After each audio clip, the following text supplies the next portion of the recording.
The following is a special presentation of the PDF Sports Network.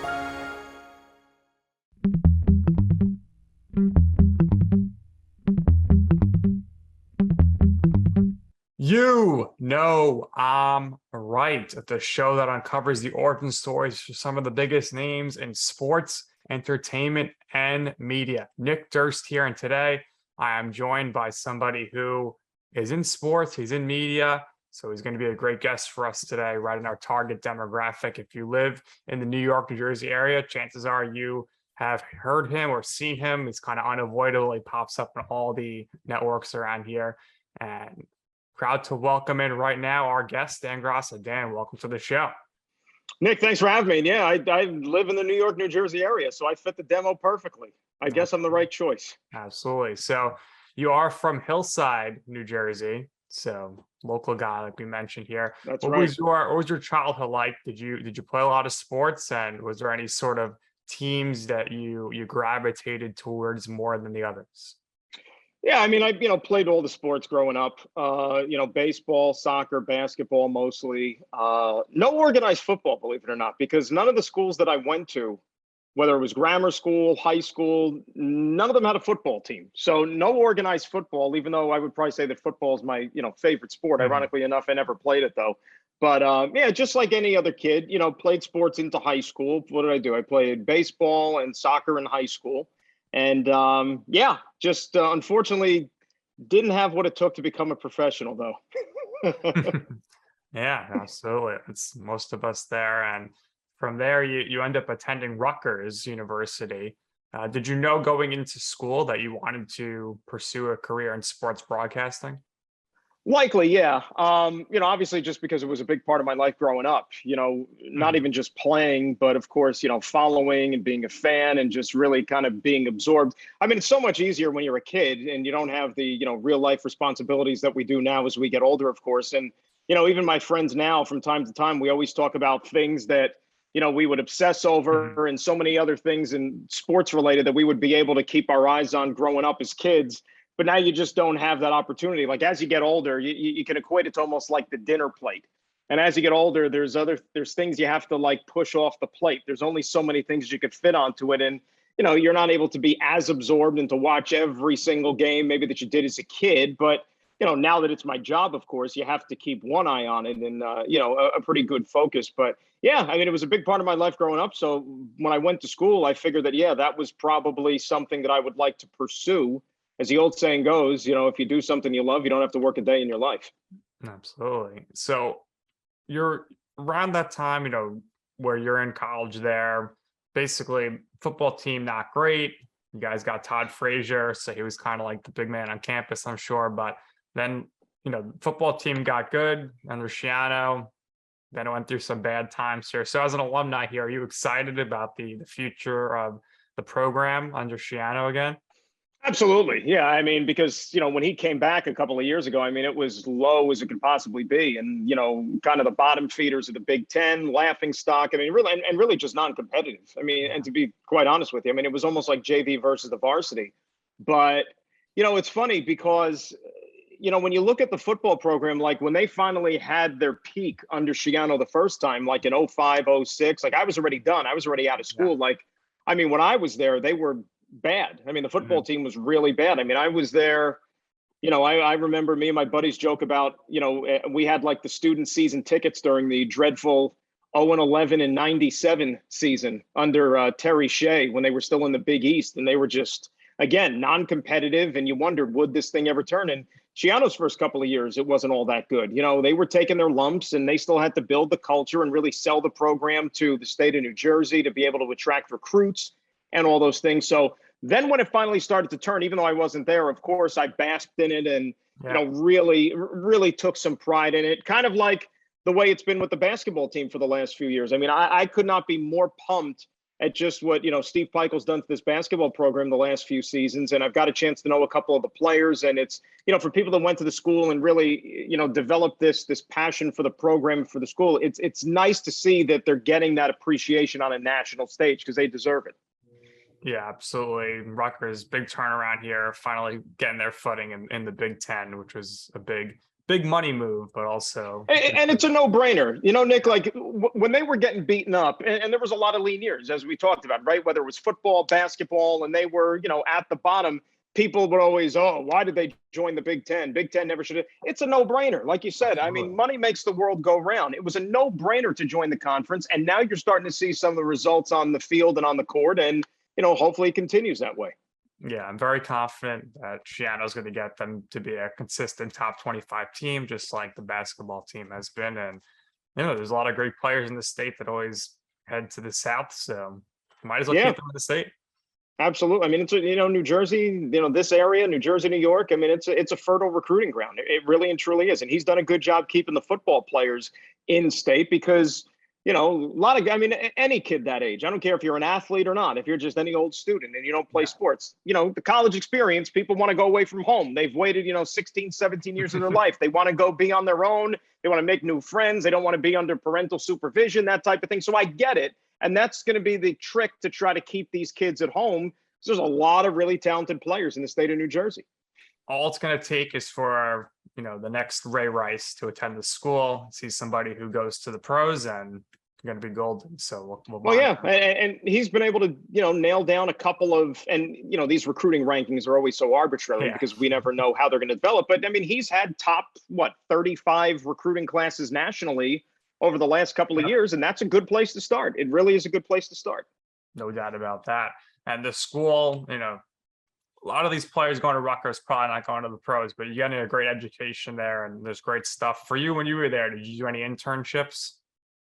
Yeah, I did. And, you know, I tell people all the time, you know, who ask me questions about who want to get into this business and, you know, what should I do? What's the first step? And there's a lot of different ways to skin a cat. You know, people take different paths and that sort of thing. I actually, at the time when I went into school, as a matter of fact, I also had other, you know, interests, other passions, and so on and so forth. I was a professional musician, believe it or not. Really? Once upon a time, you know, while I was in college. So that kind of deviated me off of the media path for a little bit, because that was something that I pursued pretty heavily, you know, for a few years. And, you know, I did that along with going to school and, you know, maybe put the brakes on the schooling there for a little bit. And then, of course, got back into it after the music thing kind of fizzled out and realized that wasn't going to be the path for me. But the very last semester that I was in school, I ended up getting an internship with ESPN radio here in New York.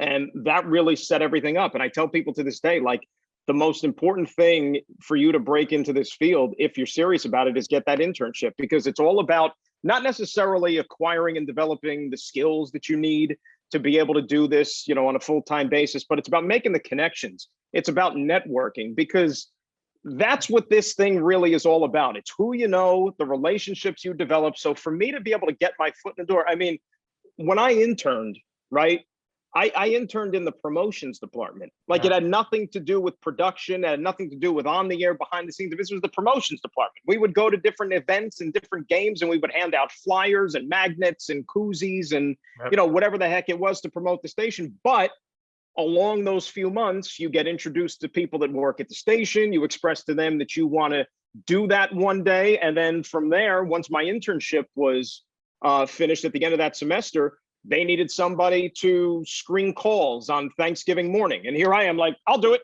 That's, you know, I'll do it. That's me. I get to sit in the control room. There's the studio on the other side of the glass. Like, I actually like can see the person doing the show. That's what I want to do. So, and then it took off from there, and then a position opened up, a part-time position. And, you know, they hired me to do some, you know, associate producing stuff. And that just, you know, continued me further along here on this journey. So tell me about these transition here from associate producer to, you know, you're getting your chance to either fill in as a host or do updates, which at the time ESPN Radio did a lot of updates.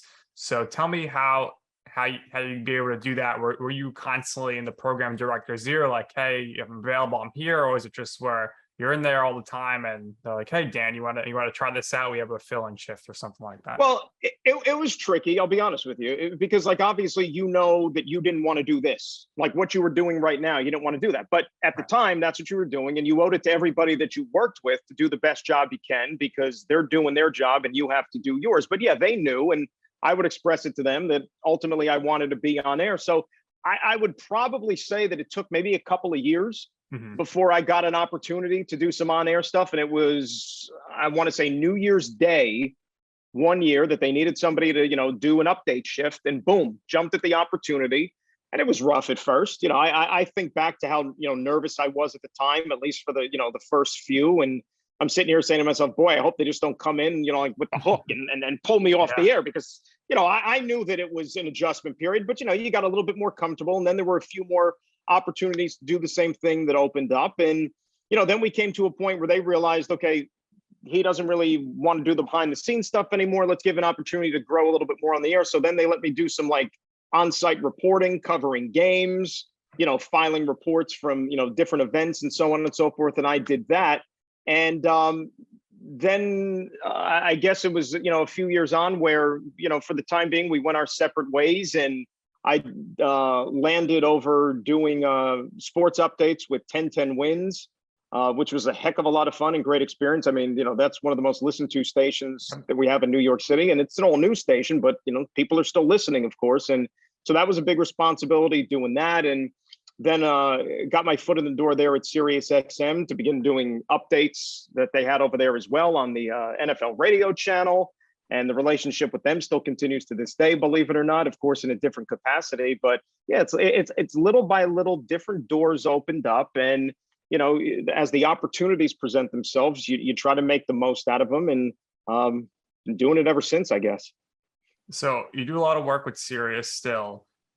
What would you say is your favorite channel to do a show on? Obviously, you do stuff with Mad Dog Sports, you do the baseball stuff, the football stuff. Is there any particular channel you love most? And how does your prep work change based on what channel you're going to appear on? I mean, to me, it might sound like a cop-out answer, but you better love whatever you're doing that day the most. Mm-hmm. You know what I mean? Like, we were talking before the show. Okay, yesterday I had a show on ESPN radio. That was my sole focus yesterday. Had to lock in, so all day consumed with that. Yep. I'll be doing a baseball show later on this afternoon. I'm in baseball mode right now. All the prep work I did last night, I'm locked in on the baseball. That's where my focus is today. That when you wear a lot of different hats, which I do right now, that's how you have to approach it. And sometimes, it can feel like your head is on a swivel, right? I mean, you don't know which way you're coming and going, because you're doing one thing one day, one thing the next. And, thankfully, there've been a lot of times where I have multiple in one day, and you really have to make sure the prep is obviously key, and I can't stress that enough to people. When you do the preparation, to me, you're doing the show. Like if it's no different than studying for a test, right? Like if you study for the test, you put the work in, you pay attention, you take the notes, you do all the readings. Once the test is there, that's the easy part, because you've been already doing the work leading up. When you prep for the shows, and if you have all the information and you have some topics you think are going to be engaging and so on and so forth, then when the show happens, it's like a playground. That's easy. So, and I think that the audience can also, me personally, like when I listen to shows, watch shows or whatnot, because I do this for a living, I can tell who knows what they're talking about. I could tell who put the work in. I could tell who's just up there BS and trying to get through the 2 hours, the 3 hours, whatever it is. So I think prep is really, really important, because you owe it to your audience. If they're going to sit there and give you 2 hours of their day, 3 hours of their day, you owe it to them to put in the time and the work to give them an honest effort. Absolutely. How brutal is that when you do that 6 a.m. shift? I know when I used to intern radio about 10 years ago, used to hate getting up at 4 o'clock in the morning. That seems to be a rough one, but it is fun because you get a lot of listeners. So your thoughts on that, and also what's your favorite time of day to be on the radio?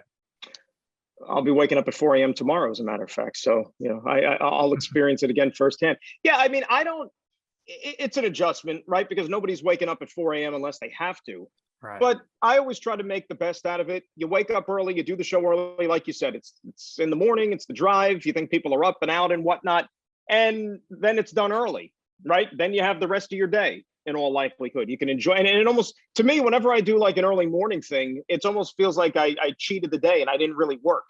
Because by the time the show is over, that's when like most people are getting to work. And I realize that, and it's like my day's over. I can put my feet up, I could go out, I could do whatever I want. I can, so I don't mind it. I enjoy it. As far as what my favorite is, probably just because I've never really considered myself to be a morning person. If I can settle in and do something in the afternoon to where I can, not have to wake up too early, I don't have to necessarily rush to be where I'm at and that type of thing. I think the afternoon, early evening type stuff, works well for me. Yeah, absolutely. I think with the morning, it's tough, especially if you're doing it consistently, because you got to talk about the games from the night before. So you're up till 12 o'clock, Right. maybe 4 hours of sleep. So it can get rough there. No doubt about that. Right. So And your prep is compromised. I think, you know what I mean? And I'm one of those, like, I don't function well doing all that stuff, like playing catch up in the morning. So I'll stay up later, probably a lot later than I should, just to make sure that I watched everything, that I know what we're going to be talking about, that I have a good understanding of what we're going to be dealing with. And then, look, if I'm paying for it in the morning, oh, well, like, you're not going to get a good night's sleep anyways if the alarm is going off at 4. So, you know what, if I got to catch a nap and, maybe not off for an hour after the show, that comes with the job. It comes with the territory. I'm okay with that. Yeah, I remember one time when I was interning, I had to be in at 6 or something like that. And the Mets are playing on the West Coast and they had an extra inning game. And when I got in, the game was still going on. So I was able to watch the end of the game in the morning, which is a rarity. It was like, oh my gosh, crazy sometimes. So anybody who we've had on who's worked with Mad Dog's Sports Network, obviously at the time when you started around there, he was still the kind of the program director. Got to know for you, like, what was your experience like with him? You're talking about with Chris? Well, yeah, Chris Russo, Mad Dog. Chris is great. I mean, obviously, his work and what he's done and what he's meant to the business speaks for itself. I mean, he kind of was one of the founding fathers of sports talk radio. Let's be real. What he and Mike did for all those years, that kind of laid the foundation for all the new media that you see right now, whether that's what we're doing right now here on this, whether it's any other type of debate show, podcast, anything, that kind of laid the foundation. Yeah, when I, at the early days of the channel, yeah, he was a little bit more influential in terms of what went on. And, and he realized, I think, pretty soon that that's a little bit more than he bargained for, because he's a talent. He's a talk show host. He don't worry about all that other behind the scenes stuff and having to program and schedule. And I think that he probably didn't want to do it anymore. I know I wouldn't want to do it anymore. I wouldn't want to get involved in that. Just let me do my thing. Like, leave that to somebody else. So as far as that's concerned, I, really couldn't be bothered with that. And I'm sure that he couldn't either. So, but no, I mean, he and I have a, really good relationship. We don't get a chance to see each other that much anymore, especially over the last 2 years, working remotely. And as a matter of fact, I don't think I've actually bumped into him probably since before the pandemic. But yeah, I mean, he's always been very, very nice to me. And that's cool for somebody that you grew up listening to and, wanting to get in that field as well.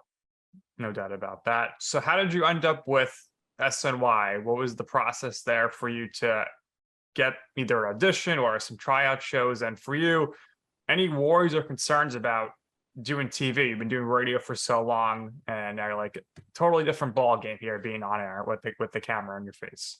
Well, I mean, Nick, to be quite honest with you, when you're as beautiful as I am, I mean, TV was the natural progression, right? I mean, let's be, I mean, come on, hey, look at this, huh? No. Yeah. No, seriously though, it was something that I wanted to do. I mean, it felt like it was like the next step, right? Doing radio for so long and doing shows for so long, and what's television? It's doing radio, but in a lot more compressed time and a condensed time, and you have to maybe get to your points a little bit briefer. But I always said that, from the minute I started doing television, I think that all those years on the radio, doing long form talk formats and stuff like that, that made the TV transition a lot easier. Because if you could do a 4-hour talk show by yourself on the radio, you could do a half-hour television show when usually you're sitting there talking with other people. I mean, that's easy. That's a breeze. So yeah, I mean, I knew a couple of people that had, were working over there, reached out to them. They put me in touch with some of the higher ups, set up a meeting. It was a good introduction. And then, they threw me on, and I guess they didn't think I was horrible and, kept putting me on. And, things have changed a little bit, certainly over there since the pandemic, where, as a lot of the rest of the world, unfortunately, but, the relationship, I would say, has been going on now for probably going onwards of about 5 years, 5-6 years. And, lot of really, really good people over there, people I consider friends, lifelong friends, hopefully. And even though things have changed, I'm glad that I still, have some sort of a relationship with the network. No doubt about that. It's pretty good shows there. Pre-pandemic, now we're down to that just the one show, but always a good time to watch those shows and hear you and your colleagues debate the hot topics of the day. So with the Mets stuff and the Jet stuff, they do a great job with that. So I mean, if you're Met fan, Jet fan from a television standpoint, that's the place you're going to turn to. Of course, now we don't want to steer too many people to them after Jet games because we'd rather, of course, keep them on the radio, of course, and listening to me and Greg. But no, all those guys are great, and they do a great job. So you grew up a huge Jets fan, a season ticket holder. And you get this amazing job here doing the pregame, halftime, and postgame for all the Jets. What was your excitement level like when you initially landed that role? Didn't feel real. I mean, to be quite honest with you, I remember going in, like when I went out, and I had it's funny, like I didn't really have much of a relationship with them as far as the business is concerned. Obviously, like you mentioned, fan growing up, had season tickets for, 2 decades with my family going to games and this and that. And so that was obviously a huge passion. And then when the opportunity came to, hey, now this spot is opened up, when I had gotten back in with ESPN, and they obviously pitched me knowing my, affinity for the team, and, they thought I would do a good job. So they hooked up the interview with the Jets. And I remember going over there, and it was like the car wash. You're meeting with the different higher ups in the organization. And I actually, I couldn't believe I was there, but it was a great introduction. It felt like I hit it off with all those people, and clearly I did, because, I ended up getting it. And a lot of those people, of course, are still there, and I consider them friends, and, I'm thankful to work with them, and so on and so forth. But yeah, once I got the official call from them, it was too good to be true, because you almost felt like if there's one thing that you're meant to do, if there's one thing that, you were kind of like put on this earth to do, given my childhood and growing up and everything, it felt like I had to probably be affiliated with the Jets in some way, shape, or form. So it was a natural fit, but it's certainly not something that I take for granted. And I almost like pinch myself every day that, I'm a part of the Jet family, so to speak, and, it's like I would almost do it for free. Yeah. And then when I see like that check come in the mail and it has like the Jet logo on it and has my name on the bottom, I say, how is this even possible? You know what I mean? Sure. So it's I'm super, super thankful to have that chance. And like I said, they're great people, and hopefully there's going to be an improvement this year on the field as well. So walk me through here, like a typical Sunday, where you're doing the show from. Does it vary between if it's a home game or away game? And, what's kind of your day there from, when you start till what time you're wrapping up? It's a long day, but again, what's a long day when you're sitting there talking about a football game? It beats working for a living, as they say. But yeah, home games, we're at the stadium. Road games, we're in the ESPN studio in the city. We don't travel. So, I mean, just to give you an idea, home game, let's say if it's a 1:00 game, I'm usually in the car by, 9:00 in the morning, and get to the stadium. I like to get there a little bit early just to chill out, go on the field, see who I can rub elbows with, walk up to not walk up, but, take a ride up to the press box and see what's going on out there, kind of make my rounds and that sort of thing. And then we're on the air, 2 hours before kickoff. So 1:00 game, we're on the air at 11. And, we do the show. And then as soon as the show is over, it's like a mad dash, like, boom, now we got to get upstairs into the press box because we watch the game up in the box there. So, you got to get the elevators, and you want to make sure you're there in your seat in time. You don't want to miss anything. Halftime, we go into the radio booth, do the halftime show, and then it's back out to the press box for the second half. And I guess the only slight downside to the way the whole thing is conceived is that we have to leave a little bit early in the fourth quarter.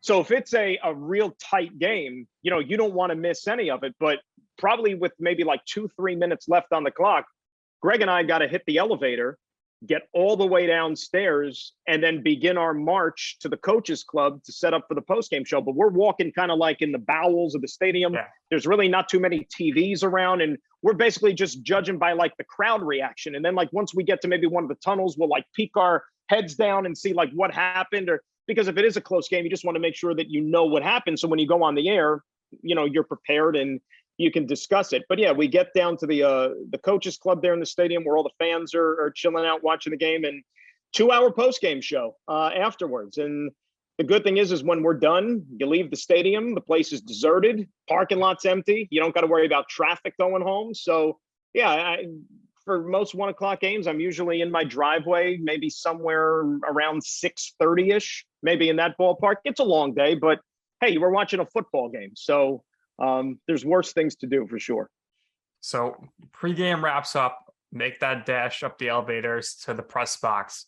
What is the food item you're grabbing right away after a long morning? And you got to fill up because you're going to be working long. And people don't realize that the broadcasters need to stay hydrated and get their energy and carbs and whatnot too.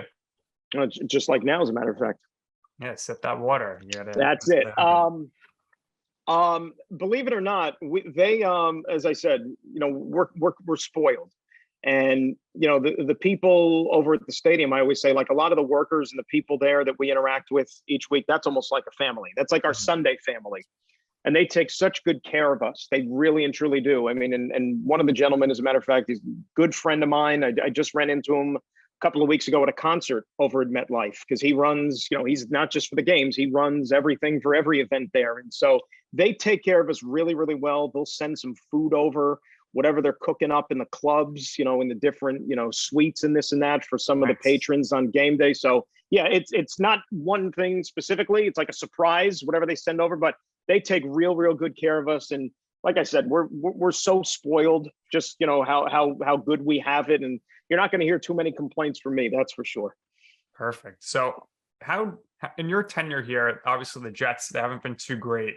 Basically by October, they've been out of it. How tough has that been for you? And how do you keep the listeners engaged knowing that, well, this team is not playing so well right now? As long as they don't blame me for it, Nick, right? I mean, as long as they don't put 2 and 2 together and say, gee, since Graca took over, this team hasn't been very good. And they haven't, but all kidding aside, it's tough, right? I mean, anything you do, and especially if you work for a team, you want to be affiliated with a winner. You want to talk about good games, happy times. And in the 5 years or whatever it is since I've been doing it, I mean, those have been few and far between. The fans are more ornery. They want to, fire this guy, fire that guy. This guy stinks, change the positions here. We need to know this, we need to know that. And then in a lot of ways, you're almost in a position to where,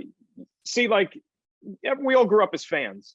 But what I try to tell people is when you do this for a living, at least this is how I feel, you kind of have to separate church and state a little bit. Like the fan card goes out the window. The pom-poms go out the window. If you want to do an honest job and give an honest, objective opinion, which I think people deserve and people want, you have to separate those things. So we don't become, Jet fans when that mic turns on. You become, objective broadcasters covering the team and looking at it unbiasedly and saying, okay, this is the reality. This is what has to be done.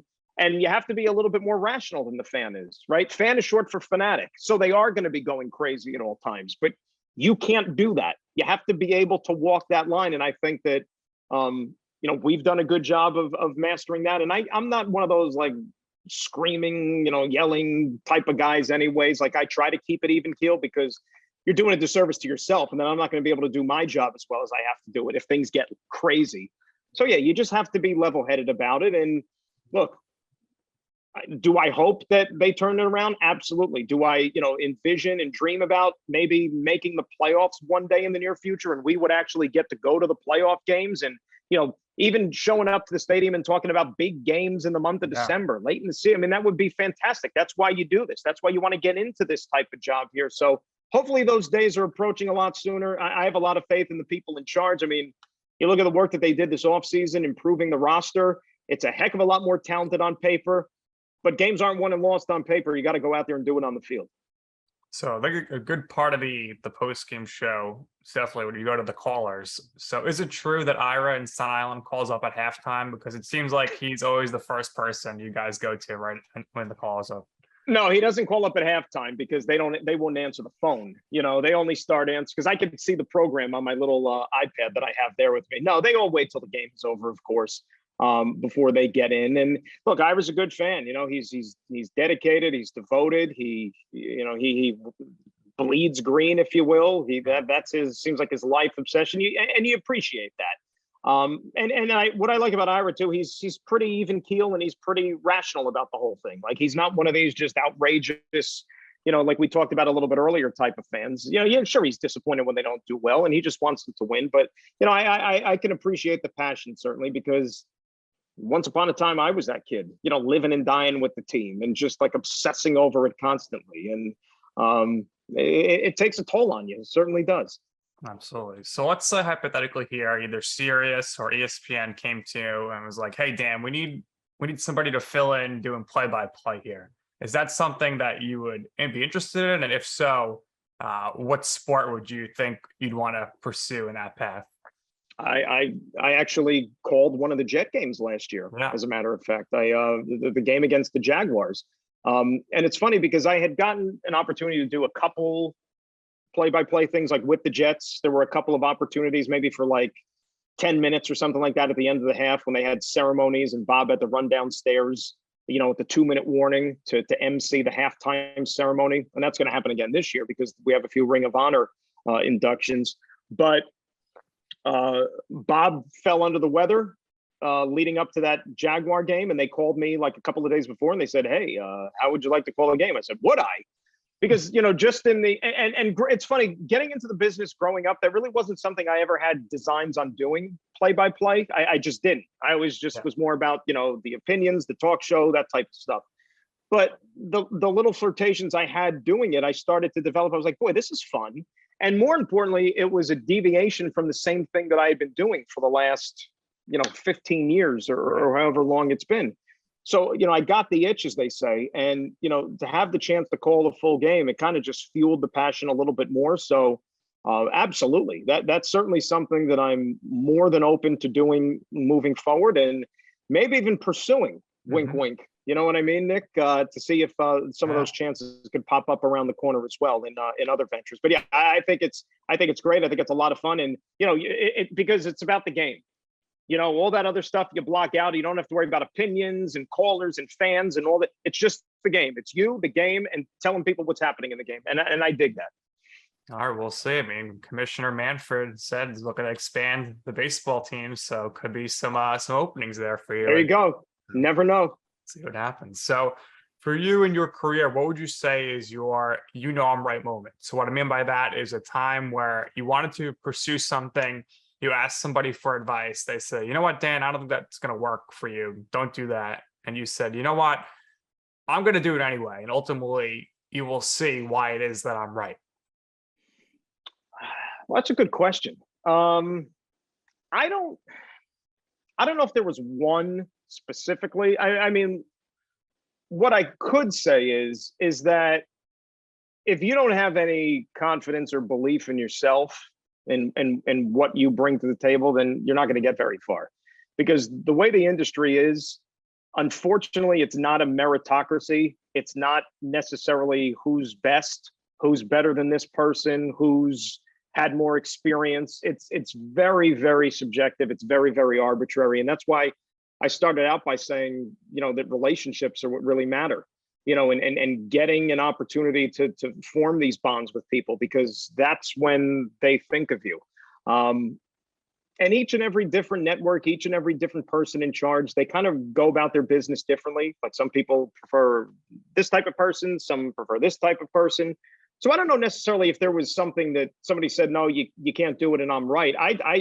Hey, I mean, each and every single day, no matter what I do, no matter, what job it is, I feel like you're proving people wrong. Because there's been a lot of people along the way that have said, "No, you're not going to do this. No, you can't do this. No, you're not good enough." So I think it's just each and every day continuing to do what I do and be successful at it. I think it's just more of a collective, more so than, let's say, one thing specifically. Yeah, absolutely. That's fantastic advice. And sometimes things can get out of control, but just keep your head on your shoulders. Yeah, for sure. How do you deal with the haters on Twitter? I know you're pretty active on Twitter. Yeah, no, I mean, I don't consider myself as active as maybe some are. Like there's, and God bless them. I mean, everybody does their own thing, but I Yeah. just don't understand how some people, I mean, are literally sitting there like every 5 minutes putting Right. something out. And I can never be that guy. I go through these like spurts where it'll like, it hits me and then I decide to just kind of go crazy for, a few minutes or so on and Right. so forth. And that's pretty much it. You, how do you deal with it? You don't really pay too much mind to it. At least I don't.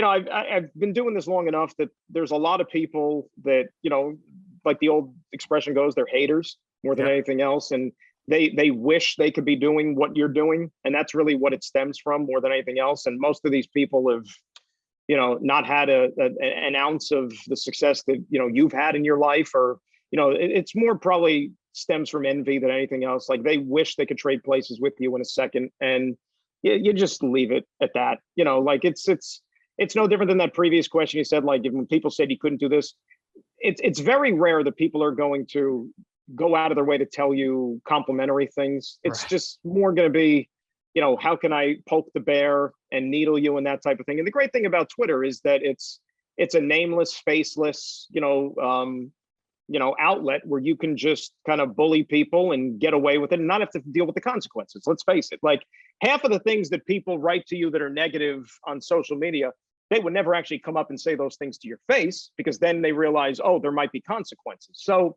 Yep. I think the important thing is, and the advice that I give to people is, block out the hate. Don't even let it affect you at all, because what I see is the people that like to get into those squabbles, and a lot of them are just trying to bait people anyway. Like Right. they want them to fight back. They want them to possibly, return the insult to where then it could get them in trouble. And believe me, that is so not worth it in any way at all. Absolutely. All right, Dan, this has been great. What we always do here is we always give our guests the last word. So is there anything you'd like to share or promote? Go right ahead. No, I mean, Nick, I thank you for having me on the show, and you keep doing what you're doing as well, because I think as we continue to advance and evolve, and as media continues to grow and technology, having the opportunity to do a format like this, I think is great. And so for people that are just starting out, do things like this. Back when I got into the business way back when, we didn't have anything like this. There was no Zoom. Yeah. There were no podcasts, things like that. That the podcast thing was still like in the very early infancy. But, the fact that there's so many different ways now to engage with the internet, and you don't necessarily have to be working for a major network. You do things like this, you use the internet, get yourself out there that way. And, that could open some doors for you. There's no set way to make your mark in this business. You go about doing it, what you have at your disposal and what you think is going to present you in the best possible light. So just keep on doing what you're doing. That's what I tell people. All right, I appreciate that. And I'm sure the listeners appreciate the advice as well. So that's going to do it here for this episode of You Know I'm Right. For our very special guest, Dan, I'm Nick, and this has been You Know I'm Right.